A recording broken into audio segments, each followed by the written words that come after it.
Besides girdling, another approach to reducing the number of tan oak trees on the Usal property is by harvesting them to produce a new product, Ruffy's Biochar. Biochar is a soil amendment that helps the ground retain water and hold on to nutrients, while preventing them from becoming pollutants in streams, rivers, and eventually the nearby ocean. Biochar also sequesters carbon by keeping it in the soil in solid form, contributing to air quality improvement. What you're seeing here is the decks for the biochar production. That was essentially an understory thinning of tan oaks in a group area on the WRPTHB. And this is the landing where we're now moving them to Branscombe, but they're decked here. These are about 16-foot logs is what we're hoping, although they're not perfect, and we've already moved half of them to Branscombe. I mean, we can go up here and look at what we did, and this was we did a very light harvest, even in this, it was a heavy oak stance, not a big area, and we generated a lot. I mean, we have this material, we have lots of it, yeah. Don't worry, we can keep this going forever. But we also thin from below with these tan oaks, because what we don't want to do is create tan oak sprouts everywhere. Yeah, so we're trying to get this, and Richard and I came and underplanted it with Redwood, so it's, we're hoping still to convert it to obviously conifer. Okay. It's not our long-term goal. We didn't just come in and clear cut a bunch of tan oaks, which would definitely reduce our production costs. Sure. So we're doing it, but we want to see if this is viable. Can we thin, in conjunction even with thinning conifers, can we thin the hardwoods with it, at least to keep the A to B group species in balance? Right. So how big an area did you take the wood out of here? Well, it's 2.5 acres, but our allotted area is something like 16 acres that we have money to do. So we're not necessarily done on the harvesting portion, depending on what Judy asked for on how the biochar, what our production is, when you want more. There's already approved harvest plan. We're going to be here next winter. We could get it. We could get some this winter and set it over the winter like we did last winter. It's pretty much up to us. Part of that log deck has been moved to Branscombe in Mendocino County near the Usal Forest. In fall 2014, Ruffy acquired a portable biochar conversion unit and brought it here for the initial testing phase. Judy Harwood, the project leader, explains how it works to two members of the local Kato tribe. Just to kind of explain the overall process, the logs that you see that are standing right over there, those are tan oak logs that came out of the Usal Redwood Forest from our demonstration plot, where we went in and harvested the tan oak in a real specific way to increase biodiversity.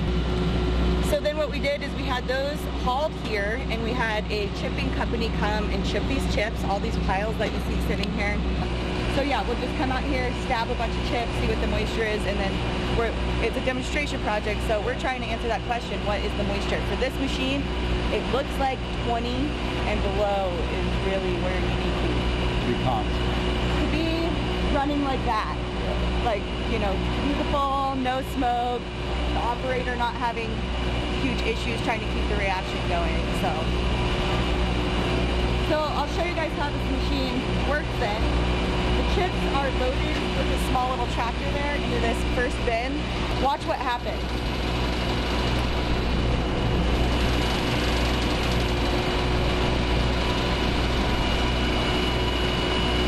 The way this works is the chips are dropped into here. You have two barrels, one inside of each other, and the reaction is occurring down here. Your chips are turning into char down here, and as soon as they get charred and get to a light enough weight, they get sucked through the machine.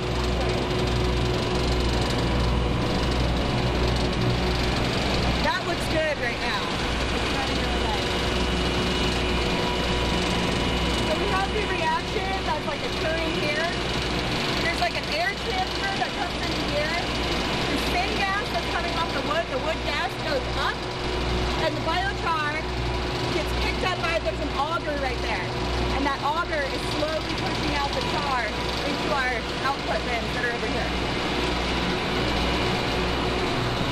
So here's where the syngas is lit, and that is how we're getting that.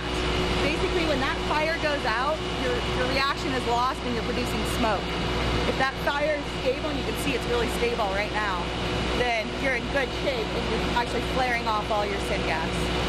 So in the end, you want to see that fire just blazing just like that. That's like perfect. So then the biochar ends up getting brought up through those augers, with those augers.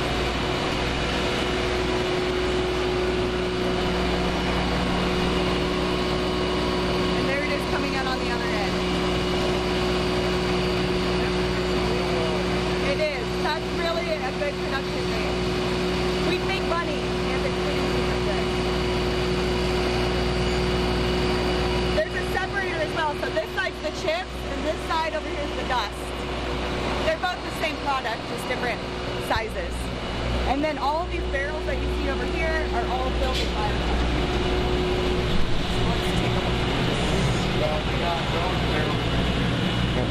You can do about 100 pounds an hour. So biochar is wood carbon. You can see it's just the gases have been separated from this, and it carbonizes and creates this charcoal. And what it is its best value right now is a soil amendment. And so you mix this with soil and other nutrients like you would put in soil, like nitrogen and potassium and all that. And those nutrients actually cling to the biochar, and they allow the plant roots to easily exchange those nutrients with the soil much more efficiently than if you don't have something like biochar in there.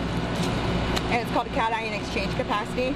But the other thing is that this is just pure carbon. So instead of like if you're just burning wood to produce electricity, for example, all the carbon dioxide is going into the atmosphere. It's still carbon neutral because that tree had taken up that carbon to begin with. But in this case, the carbon is in a solid form that you bury, you end up sequestering carbon. So you guys did a market feasibility study then? Yeah. So what market area did you guys look at? We looked at Mendocino, Humboldt, and Sonoma counties. And that information is going to be made publicly available on the REFI website. As soon as we nail down where all of our biochar is going to go, then we'll allow anybody else to be able to use the information that we've developed for if they want to do a biochar. And one of the big things that we're trying to do here is help landowners or government entities or the tribes replicate this type of project. We're trying to work out the kinks. We're trying to figure out the marketing. We're trying to do all that because ultimately for us, it's a forest health issue. That's the bottom line. We want as many people to be able to use this week's woody biomass as possible. So when we got into this, when Judy wrote the grant, it was about how can we put economics into rehabilitating the forest, as in pay for the cost of removing excess anodes mainly. And what we've learned as we've got through it is that the actual benefits of this, that's still a benefit, but what we're learning is that the real benefit is a water quality issue, or it's at least as big a benefit. Because, people are concerned about, is there enough water for the fish? And, everybody thinks the pot growers are using all the water, or the grape growers are using all the water. Well, if you can actually reduce water usage by a third with the right mix, that is a lot. I mean, this was a $200,000 machine, and probably really $250,000 by the time you get it right. By the time we've made the alterations, we're probably going to end up spending $225 or something. We obviously still need to put a spark arrestor cap on it. It's one of the big problems. But this could be a game changer for fish on the North Coast. With some adaptations, the heat from biochar production can also be used to produce electricity if the units are located on a permanent site. For now, REFI intends to operate this unit as a semi-mobile plant in order to minimize transportation expenses by taking it to where the logs are. As with many pilot projects, we are facing a few technical issues. The drier your chip, the better the quality also. If we have 2 or 3 days of good dry weather and the chips are dry, it runs like a charm. I absolutely think it does have a future. everybody I've talked to in this community is interested in it and wants to know where they can get it. One of the big question marks around this entire project was, will there be enough demand to get the price that we need in order to support this high cost of doing forest restoration? And what we found is that there's actually way more demand than we have the supply for. We have orders at this point for much more biochar than we can actually make at this time. Although as the weather gets better and we can produce more, we're hoping that we can catch up and fill those orders. The Refi Biochar demonstration project is actually sponsored by several different organizations that have come together to make this project possible. We got the equipment grant, a large grant from the Department of Water Resources, DWR, State of California, through Proposition 84 funds. We also got a grant to do some of the in-forest work from USDA Natural Resource Conservation Service. We received some project management funds from the Joseph and Vera Long Foundation. And we've received some small grants in the very beginning stages of our project development from the Forest Service and the Community Foundation of Mendocino County to do the initial community scoping and development of the project. And finally, the North Coast Resource Partnership actually brought this project along with 18 other projects to the attention of the Department of Water Resources to get that large Prop 84 grant to purchase this piece of equipment.